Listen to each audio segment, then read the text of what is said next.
जो लखनऊ विश्वविद्यालय के यूजी के एंट्रेंस होने हैं उसका जो अगर पैटर्न हम देखें तो आपके पास टोटल 90 मिनट होते हैं। 90 मिनट का मतलब 1.5 घंटे, और इन 1.5 घंटे में आपको 100 सवालों को हल करना होता है। 1.5 घंटे 100 सवाल, 90 मिनट 100 सवाल। और ये जो 100 सवाल होते हैं, अभी तक का जो पैटर्न रहा है उसमें निगेटिव मार्किंग नहीं होती आई है। और जहाँ तक उम्मीद है कि इस बार जो प्रवेश समिति के द्वारा अभी तक कुछ ऐसा आदेश नहीं आया है निगेटिव मार्किंग को लेकर के, तो राहत की बात है कि निगेटिव मार्किंग नहीं होती है।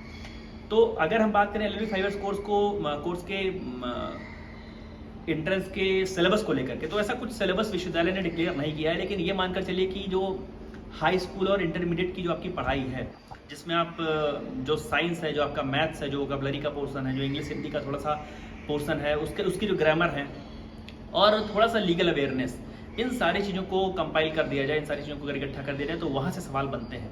तो इस वीडियो को अंत तक देखिएगा। इस वीडियो में हम लोग आगे चल करके बात करेंगे जो पुराने पेपर हैं उनको लेकर के। नमस्कार, प्रणाम, मैं हूं दर्दवन तिवारी।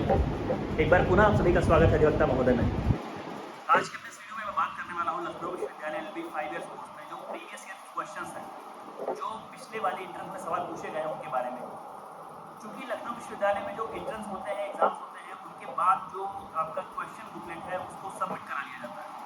तो क्वेश्चन बुकलेट सबमिट कराने की वजह से सवालों को ढूंढने में काफ़ी दिक्कत हो जाती है और समय भी इसी में सबसे ज़्यादा लग जाता है, क्योंकि बहुत सारे बच्चों से जब एग्जाम सेंटर से बाहर निकल रहे होते हैं उस समय उनसे सवाल पूछना, उनको कलेक्ट करना, यहाँ पर लिखना, कई बार वो सवाल दोहरा दिए जाते हैं, तो उन सवालों को एक बार दोबारा से चेक करना, उसमें थोड़ा समय लगता है। ये वीडियो थोड़ा देर से आ रही है, लेकिन ये जो प्रीवियस ईयर क्वेश्चंस हैं, यदि आप समय रहते हैं इनको एक बार इनका अवलोकन करते हैं, एक बार इनको चेक करते हैं, देखते हैं कि इनके आसपास के सवाल या इनके तरीके वाले सवाल आपको आ रहे हैं या नहीं, तो आपके लिए लाभदायक होने वाले हैं।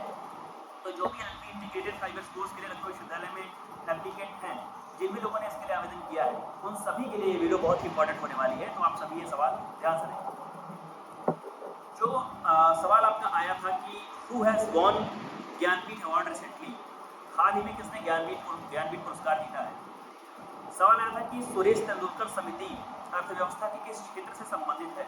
Suresh Tendulkar committee is associated to which sector of economy.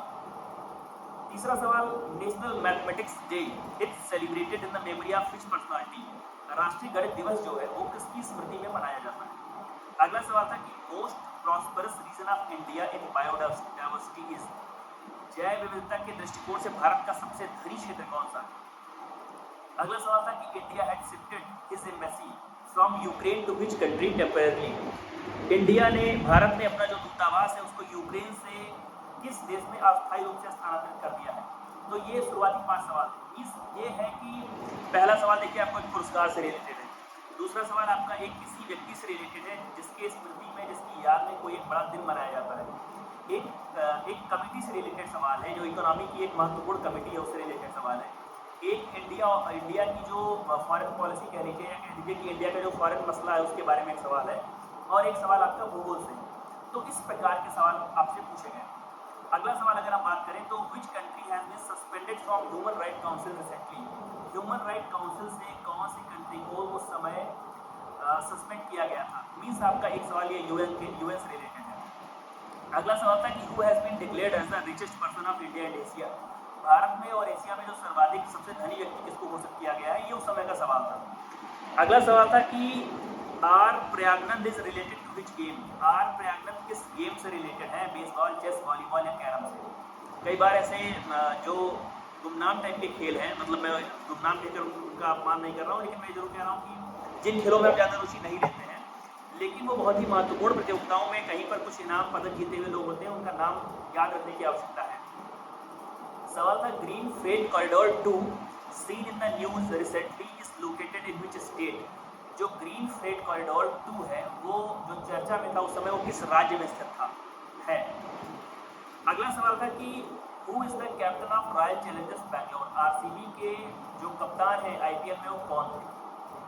अगला सवाल था कि इंडिया का जो लार्जेस्ट नेशनल हाईवे है, इंडिया का लार्जेस्ट नेशनल हाईवे कौन सा है। NH1, NH7, NH2, NH3 आपके ऑप्शंस थे।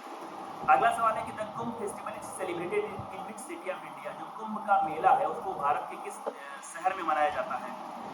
सवाल था कि वैदिक literature which is the oldest वैदिक लिटरेचर। वैदिक लिटरेचर में ओल्डेस्ट कौन सा है। अजंता अजंता की जो गुफा है वो किसके लिए मशहूर है? पेंटिंग, स्कल्पचर, आर्किटेक्चर, कैलीग्राफी के लिए। ये आपके ऑप्शन थे। सवाल था कि ग्रैंड ट्रक रोड जो जीटी रोड है सिरसा सूरी वाली, वो मतलब उनके बारे में सवाल था। तो देखिए, और तुम फेस्टिवल का, तो यहाँ पर आप देखिए एक नेशनल हाईवे से सवाल आया है, एक फेस्टिवल से सवाल आया है, एक मशहूर रोड से, बड़ी रोड से सवाल आया है, एक आर्ट से सवाल आया है अजंता अजंता की गुफा से, और एक वैदिक कल्चर से सवाल आया है, मतलब एंशिएंट हिस्ट्री का ये सवाल है। तो ये आपके 15 सवाल हो गए। अगले सवाल की अगर बात करें तो ये थोड़ा सा जो मॉडर्न हिस्ट्री के सवाल है वो, पहले education ministry of independent India जो स्वतंत्र भारत है, उसके पहले शिक्षा मंत्री कौन थे? सजा आपका जो ऑप्शन था वो था वल्लभ भाई पटेल, अबुल कलाम आजाद, राजकुमारी अमृता गौर और सरोजिनी नायडू। उसके बाद एक कांग्रेस अधिवेशन का सवाल था कि Congress was divided in extreme wing and moderate wing in which session? किस सेशन में कांग्रेस नरम दल और गरम दल में विभाजित हो गई? आपके ऑप्शंस थे Surat session, Banaras session, Kolkata session और मद्रास सेशन। अगला सवाल था कि name the prime minister who had not been affiliated with Congress party in whole life. आपके पास 4 ऑप्शन थे और आपसे कहा गया था कि इनमें से कौन ऐसा व्यक्ति था जो कि प्रधानमंत्री बना लेकिन उसको ताउम्र कांग्रेस से संबंधित नहीं था? मोरारजी देसाई, अटल बिहारी वाजपेयी, चरण सिंह या नरेंद्र मोदी। अगला आपका जो सवाल था वो था नेशनल स्पोर्ट्स डे किस दिन सेलिब्रेट किया जाता है? एक आपका सवाल नेशनल मैथमेटिक्स डे का हो गया, एक आपका सवाल नेशनल स्पोर्ट्स डे का हो गया। मीन्स आपके लिए जो ये दिवस है बहुत ही महत्वपूर्ण है। अगला सवाल कॉन्स्टिट्यूशन के 7th शेड्यूल से था कि what is the subject of 7th schedule mentioned in constitution? और आपके पास ऑप्शंस थे salary of constitutional authorities, one of oath of constitutional authorities, division of list और एंटी डिफेक्शन लॉ। तो ये आपके सवाल हो गए। मतलब एक आपका इंडिपेंडेंट इंडिया के एजुकेशन मिनिस्टर का सवाल हो गया, एक एक्सट्रीम विंग और मॉडरेट विंग वाला सवाल हो गया, एक सवाल प्राइम मिनिस्टर का हो गया, नेशनल स्पोर्ट डे का सवाल हो गया, 7वें अनुसूची का सवाल हो गया। अगला सवाल आपका जो था वो था कि who was appointed as permanent chairman of Indian constitution assembly? जो इंडियन कॉन्स्टिट्यूशन असेंबली थी उसके परमानेंट चेयरमैन कौन थे? और आपके ऑप्शंस थे जवाहरलाल नेहरू, डॉक्टर भीमराव अम्बेडकर, डॉक्टर राजेंद्र प्रसाद और महात्मा गांधी। अगला सवाल था कि जो पहले deputy prime minister of India कौन थे? पहले उप प्रधानमंत्री कौन थे? और आपके ऑप्शन थे चंद्रशेखर, चौधरी चरण सिंह, मोरारजी देसाई और वल्लभ भाई पटेल, ये आपके ऑप्शन थे। अगला सवाल था कि the judicial bench of Allahabad high court is situated at which city? जो इलाहाबाद उच्च न्यायालय है उसकी जो बेंच है वो कहाँ पर स्थित है? और आपका जो सही ऑप्शन था वो था लखनऊ। अगला सवाल था who has power to certify the money bill in India? भारत में जो मनी बिल है, धन विधेयक है, उसको मनी बिल के रूप में सर्टिफाई करने की जो हैसियत है, क्षमता है, वो किसके पास है? आपके ऑप्शन थे president, vice president, prime minister और स्पीकर ऑफ लोकसभा। अगला सवाल फिर कॉन्स्टिट्यूशन से था कि the soul of Indian constitution किसे कहा जाता है? Which article of Indian constitution is called as the soul of Indian constitution? और आपका जो सही ऑप्शन था वो था आर्टिकल 32 था। वो ये था कि at present how many schedule are there in Indian constitution? वर्तमान में भारतीय संविधान में कितनी अनुसूचियां हैं?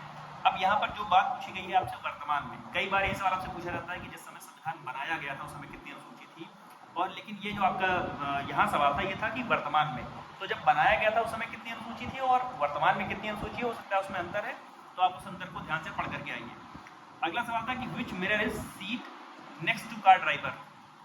कारों में ड्राइवर की सीट के बगल में जो दर्पण लगा होता है कौन सा होता है? उत्तल, अवतल, समतल या इनमें से कोई नहीं? तो आपको इसका जवाब देना था। अगला सवाल था कि annual rings in plants represents age of plants, growth of plants, fertility of plants या लिविंगनेस ऑफ प्लांट्स? जो पौधों में वार्षिक वलय है वो क्या प्रतिबिंबित करता है? पौधों की आयु, पौधों का विकास, पौधों की उर्वरता या पौधों की जीवंतता?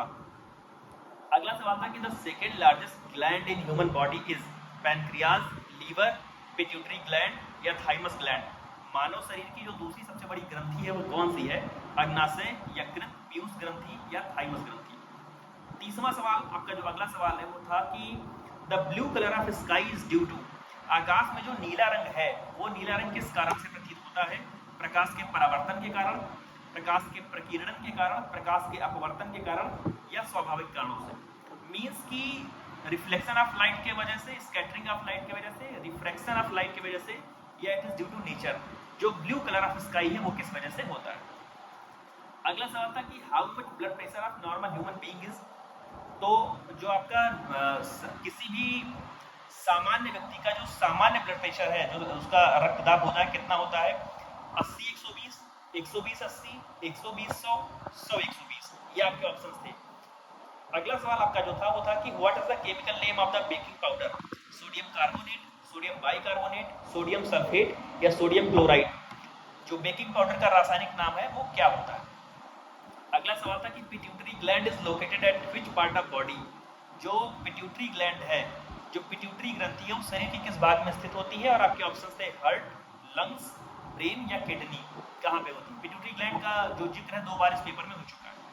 अगला सवाल था कि in the following questions various terms of an alphabet series are given with one term missing as shown by choose the. आपको एक टर्म बीच में डालना था, जैसे आपके पास A M V, V N W, C O X, E Q Z करके आपके पास 4 ये टर्म्स थे। तो आपको 5वां टर्म ढूंढना था जो आपके तीसरे नंबर के बाद में आपको लिखना था। तो ऐसे सवाल भी आते हैं। अगला सवाल था नंबर्स का ही कि in the following questions one of the term in number series is wrong और find out the wrong term. 9 लिखा था, 14 लिखा था, 19 लिखा था, 25, 32 और 40 लिखा था और आपसे पूछा गया था कि कौन सा इसमें से रॉन्ग है, गलत है। अगला सवाल था कि Kalindi from her house went 15 kilometre to north, then she turn south and covered 5 kilometres, finally turning to east she covered 10 kilometre, in which direction is she from her house. मतलब कि कालिंदी अपने घर से 15 किलोमीटर उत्तर की ओर गई, वहां से वो दक्षिण की ओर मुड़ी एवं 5 किलोमीटर चली, अंत में वह पूर्व दिशा में मुड़ी तो 10 किलोमीटर चली। अब वो अपने घर से किस दिशा में है। इस प्रकार के सवाल डायरेक्शंस वाले भी आपको पढ़ करके आने हैं। अगला सवाल था choose the word which is least like the others in a group, day, calendar, date, month. इसमें से आपको एक वर्ड चूज करना था जो कि अपने समूह में से सबसे अलग है, सबसे कम समान है। अगला सवाल था पॉ, कैट, हूफ। मतलब पॉ कैट से रिलेटेड है, हूफ को आपको रिलेट करना था डंकी, लायन, एलिफेंट या हॉर्स से। अगला सवाल था how many digits are there in unique identification number. Aadhaar जो होता है आपका, उसमें यूनिक आइडेंटिफिकेशन में कितने नंबर्स होते हैं। 9, 11, 12 ये 10।